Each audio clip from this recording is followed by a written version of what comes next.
Well, here's how AutoPilot does with Hurricane Florence. We're not exactly in the hurricane, but these are all rain bands from the hurricane.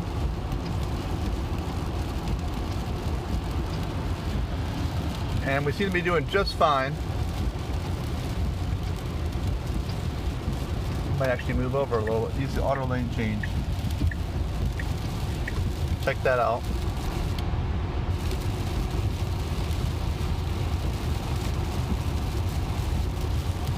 So what's been your experience in heavy rains with AutoPilot?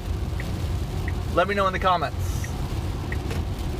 And what version are we using?